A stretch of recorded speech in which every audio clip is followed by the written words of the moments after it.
नाज़रीन ग्रामी, हजरत ईसा अलैहिस्सलाम यरूशलेम के गांव बैतुल लहम में पैदा हुए। ये यहूदियों का गांव था। हजरत ईसा अलैहिस्सलाम पैदाइशी नबी थे। लोग इनका बेहद एहतराम करते थे। हजरत ईसा अलैहिस्सलाम ने जवानी में एक अजीब मंजर देखा। गांव के मर्दों ने हाथों में पत्थर उठा रखे थे। ये लोग दायरे में खड़े थे। दायरे के ऐन दरमियान एक जवान औरत खड़ी थी।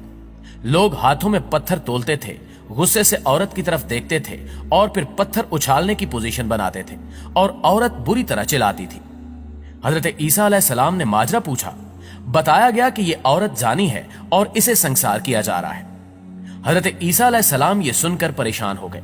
ये आगे बढ़े, औरत के करीब पहुंचे और हुजूम से मुखातिब हुए। मैं सजा की तायीद करता हूं और ये सजा भी मजहब के ऐन मुताबिक है, लेकिन मेरी बस एक दरखास्त है, इस औरत को पहला पत्थर वो मारे जिसने आज तक ये गुनाह नहीं किया। प्यारे दोस्तों, बनी इसराइल हजरत ईसा अलैहिस्सलाम के मौजज़ों से वाकिफ थे। वो जानते थे कि आप अलैहिस्सलाम नेक रूह हैं। आप अलैहिस्सलाम ने पैदाइश के फौरन बाद बोलना शुरू कर दिया था। आप अलैहिस्सलाम मुर्दों को जिंदा कर देते हैं, हाथ लगाकर कोड़ियों का कोड़ खत्म कर देते हैं और आप अलैहिस्सलाम की दुआओं में बहुत असर है।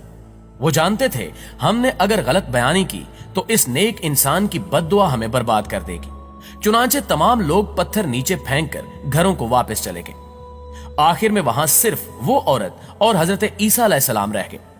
दोस्तों, ईसाई मुअर्रिखीन में इस औरत के बारे में इख्तिलाफ पाया जाता है। बाज मुअर्रिखीन का ख्याल है कि इस औरत का नाम मैरी मैगदलेन था। ये औरत हजरत ईसा अलैहिस्सलाम के घर आई और इसने बाकी जिंदगी इनकी खिदमत में गुजार दी। ईसाइयों में एक ऐसा तबका भी मौजूद है जो ये दावा करता है कि ये खातून बाद अज़ां हजरत ईसा अलैहिस्सलाम के अकद में आई। इसमें से औलाद नरीना पैदा हुई और ये औलाद डिवेंची कोड की शक्ल में इस वक्त भी दुनिया में मौजूद है। ये खातून हजरत ईसा अलैहिस्सलाम के बारे में बनाई जाने वाली पेंटिंग्स में भी ज्यादातर नजर आती है। ये आपको लिनार्डो डिवेंची की लास्ट सुपर में भी दिखाई देगी और ये आपको हजरत मरियम अलैहिस्सलाम के साथ उन तस्वीरों में भी नजर आएगी जो उस वक्त को बयान करती हैं जब हजरत मरियम अलैहिस्सलाम ने हजरत ईसा अलैहिस्सलाम की नाश सलीब से उतारी और ये अपने मजलूम बेटे का सर गोद में रखकर तस्वीर गम बन गई। ये सब ईसाइयों के अकायद और रिवायात हैं। हम मुसलमानों को इन रिवायात से इख्तिलाफ है, लेकिन पत्थर और इस जानिया का वाकया तमाम लोगों ने कमोबेश इस पैराए में पढ़ा होगा। ये वाकया साबित करता है कि संसारी की सजा यहूदी रिवायत थी। तौरात में रजम का हुक्म भी मौजूद है। यहूदी जिनाकारों को पत्थर मारकर हलाक कर देते थे। हजरत ईसा अलैहिस्सलाम चूंकि नस्लन यहूदी थे, चुनांचे आप अलैहिस्सलाम के गांव में भी यहूदी कवानीन राज थे। मगर हजरत ईसा अलैहिस्सलाम ने इस खातून को बचाकर ये रिवायत तोड़ दी। हजरत ईसा अलैहिस्सलाम 33 साल की उम्र में आसमानों पर उठा लिए गए। ईसाइयत उस वक्त बैतुल लहम तक महदूद थी। चुनांचे हम पूरे यकीन से नहीं कह सकते कि हजरत ईसा अलैहिस्सलाम ने जिनाकारों के साथ क्या सलूक किया। ताहम यहूदी हजरत ईसा अलैहिस्सलाम की आमद के बाद भी जानियों को संसार करते रहे। नाज़रीन ग्रामी, नबी रिसालत सल्लल्लाहु अलैहि वसल्लम दुनिया में तशरीफ लाए। आप सल्लल्लाहु अलैहि वसल्लम ने 13 साल मक्का में तबलीग फरमाई और इसके बाद मदीना हिजरत कर गए। मदीने में उस वक्त यहूदियों का गलबा था।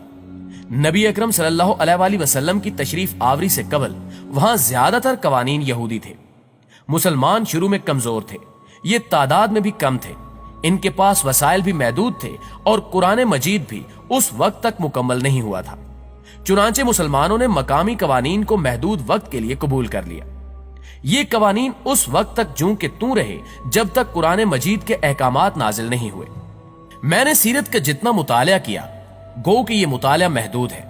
इसमें नबी अकरम सल्लल्लाहु अलैहि वसल्लम की मदीने में मौजूदगी के दौरान रजम के 2 वाकयात सामने आते हैं। एक मर्द को सजा दी गई और दूसरी सजा एक खातून को मिली।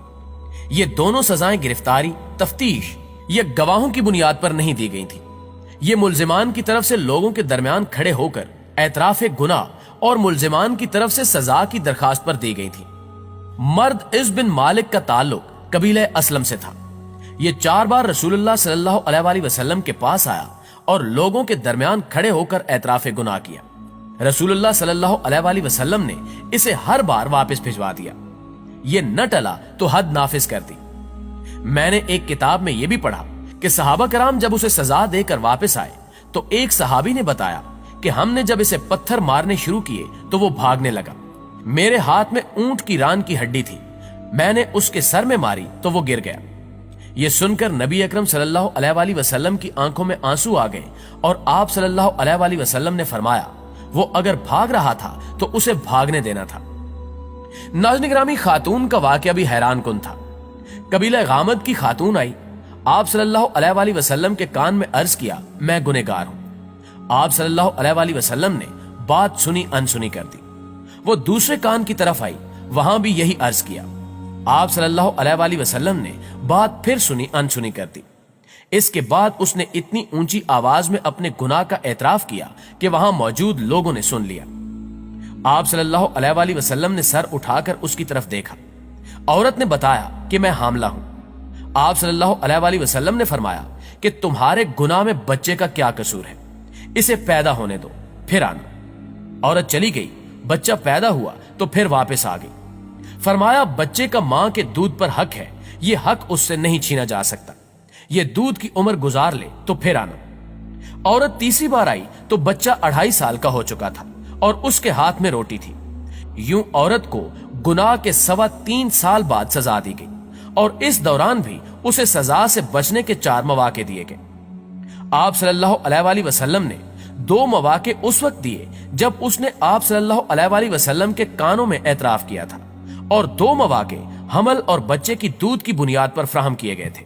لیکن جب خاتون کا اصرار حد سے بڑھ گیا اور اس نے کسی موقع سے فائدہ نہ اٹھایا تو فیصلہ کر دیا گیا۔